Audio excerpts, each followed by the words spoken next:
Hey guys, what's going on? This is Eric Broadus again, back with another video. Back out here enjoying this lovely weather. It's got to be at least probably about 85, 87 degrees out here.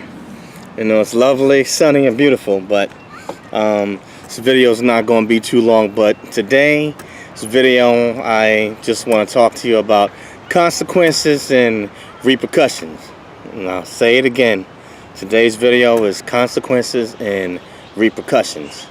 Now, why did I pick consequences and repercussions?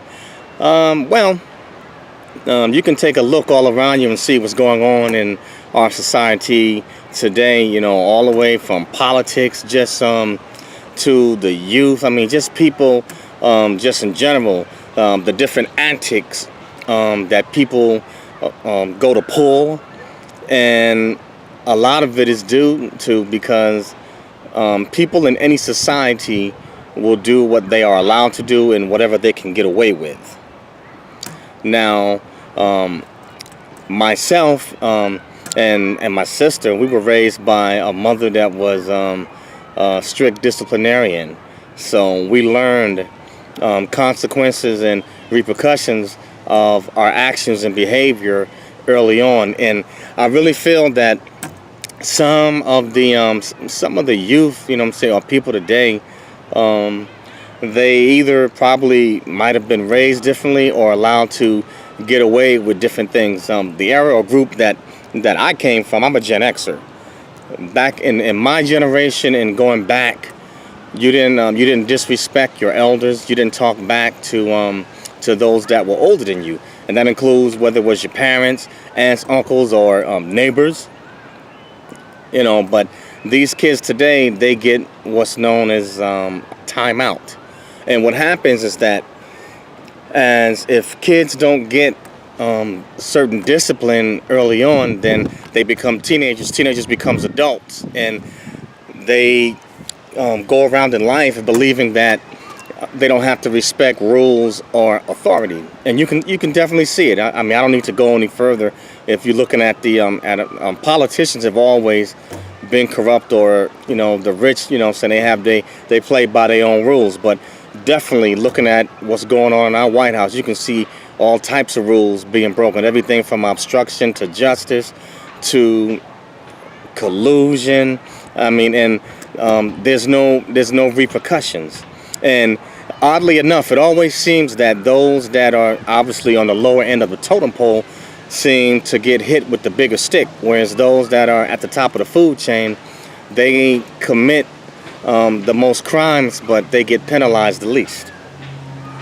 Now, when I think about consequences and repercussions, when I joined the military, if those things that I was taught by my parents, some of those values were actually reinforced. The military is an institution that enforces discipline, and there are rules, and there's a certain code of conduct, you know, that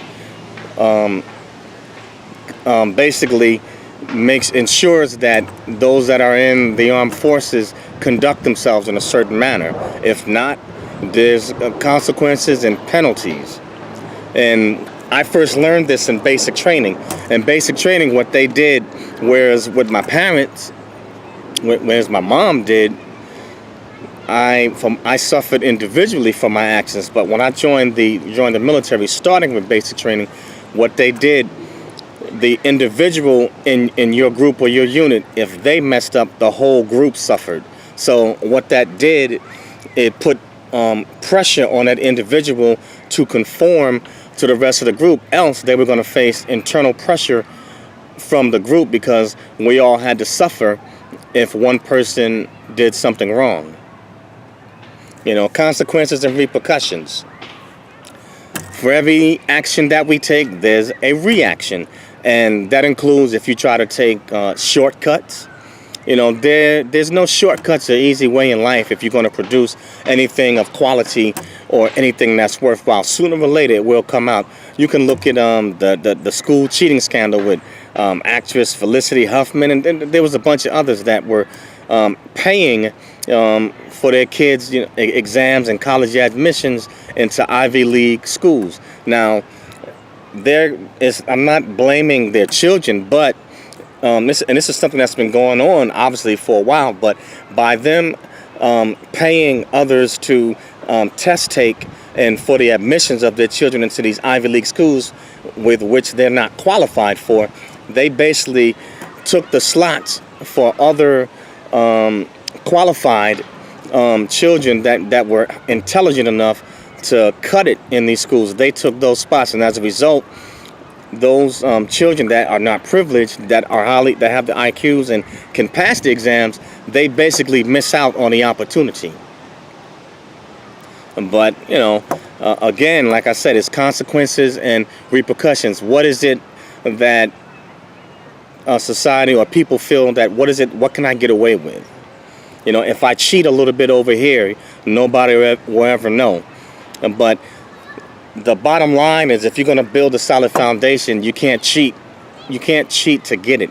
And in this world that we're living in, too many people want to cheat to get to the top. And I'm going through everything from whether it's they want to cheat to get certain mates that they know under normal circumstances that they can't, such as trying to paint a facade or lie.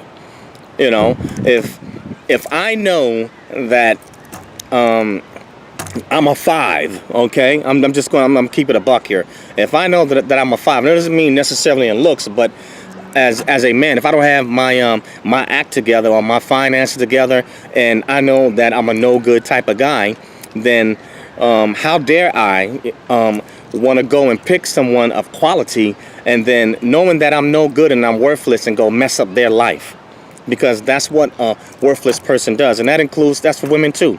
For women that have no respect for themselves, and they don't have they're in heavy debt, their finances are not together, kids, out of wedlock. And I'm not here to knock or judge anybody, I'm just keeping it real. And I will admit, I did have my son, out of wedlock, during my first year that I went into the military. But nevertheless, I still handled my responsibilities. And I didn't make the same mistake again. But, you have women trying to paint a facade, wanting to get a high quality of value man, but they themselves have not worked on themselves. And that right there leads to incompatibility. You can't expect to gain something or someone of quality if you don't first work on yourself. And too many times in this society, too many people, they want things that they haven't earned or that they cannot have. In order to get something of quality, whether it's a person, a business, a career, whatever it may be, or if you want to have quality relationship, it requires work. And it is unfair for any individual to think that they can have something worthwhile, but that they don't have to work for it. Life doesn't work that way. And granted, while if you cheat, you're going to have to keep on cheating or telling lies to keep it. But if you cheat to try to gain something of quality and value, eventually you're going to lose it. If you cheat or lie or put on a facade to get, say, a certain mate or person, once they find you out and what you're really about and what your intentions are, you're going to lose that person, because you are not who you said you were. If you cheat in business, once your colleagues or whoever you're working with, once they discover that you're a liar and a cheat, then you're going to lose those business relationships. People are not going to want to do business with you, because nobody likes a liar and a thief. And nobody likes a cheat. Nobody wants to work with someone or be in a relationship with someone that they cannot trust. I have a video out which talks about integrity, where I talk about never sell yourself out. And in this society that we are living in today, there's a whole bunch of game and a lot of scams going on. And what's happening is that people are being found out. Basically, you're being busted. So I don't want to keep this rant, or what I'm too long, but you cannot take shortcuts and try to cheat your way to the top or cheat your way into something of quality. Sooner or later, whatever you do in the dark, it'll always come to light. And then you have your conscience to deal with. If you cannot earn it fairly, then basically, step off the chessboard, and go back and relearn the rules and learn to do things the right way. Other than that, basically all you're doing is you're trying to build a house on quicksand. That's all you're doing. All it is just a matter of time before it topples and it falls down. Granted, it may take a little bit longer and it takes some sweat. It takes some sweat to get something of quality, but there are no shortcuts. And if you cheat, eventually you're gonna pay. If you cheat on your taxes, you're gonna have to answer to the IRS. If you fraudulently enlist in the United States Armed Forces, eventually you will be caught and you will lose your career and even face jail time. There's no shortcuts. Relationships, if you cheat in relationships, you can't expect to maintain something worthwhile or of quality, while you steadily, not holding up your end of the bargain. It takes two to tangle. But I don't want to keep this too long, but consequences and repercussions. So if you're going to do something, do it right the first time, then you won't have to go back behind and do it again. This video is going to segue into a true story in my life and start as a kid. Consequences and repercussions when, I thought I was going to be slick. And I'm going to call that one the day I forged my report card. And did I pay for that? My penalty was something, but that'll probably be my next video. But for this one, consequences and repercussions. For every action, there is a reaction. And we all reap what we sow. So if you don't want to reap a bad harvest, then stop sowing bad seeds. Cheating is a bad seed. Scamming, lying, thieving, gaming, those are bad seeds, and you definitely will reap a bad crop from that. That's all I got for today. This is Consequences and Repercussions. This is Eric Brothers right here, about to sign off. Please subscribe to my channel. Please share the video. Please comment, saying like it, unlike the video. I'd like to hear your thoughts and what you think. But this is all I have for today, and I will see you on the next one. This is Consequences and Repercussions, the name of this video. Eric Brothers signing out. Catch you on the next one, guys. Later.